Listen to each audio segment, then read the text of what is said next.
Positive world থেকে ঈশ্বর জাহান। ইতিবাচক চেতনা।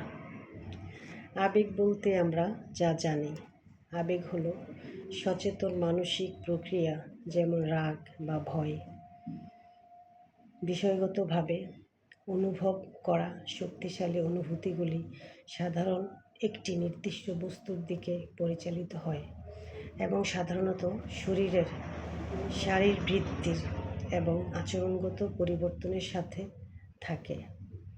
তাই সবসময় আবেগকে প্রশ্রয় দিতে নেই। এবং অনেক সময় আবার দেখা যাবে যে আবেগটাও আপনার জন্য অতি মূল্যবান। দুটাকে আপনাকে ব্যালেন্স করতে চলতে হবে, তাহলে জীবন সার্থকতা খুঁজে পাবেন। জীবনের আসল শিক্ষা হলো কোথায় থামতে হবে সেটা জানা, আর কোথা থেকে নিজেকে সরিয়ে নিতে হবে সেটা বোঝা। তাহলে আপনি খুব সহজেই সুন্দরভাবে জীবনকে পরিচালিত করতে পারবেন। মানুষ দুটো সময় চুপ থাকে, যখন তার কথা বলার কিছু থাকে না, আবার যখন তার অনেক কিছু বলার থাকে কিন্তু সে বলতে পারে না। পরিস্থিতি তাকে তখন নির্ভর করতে হয়।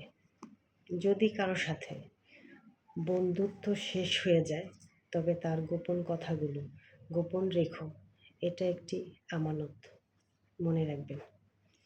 মানুষ আসলে মানুষকে ভালোবাসে না, তার প্রতিষ্ঠিত সম্পর্কে ভালোবাসে। সেখানে সফলতার গন্ধ আছে, সেখানেই ভিড় জমায়। এটা বাস্তব, চিরন্তন সত্য।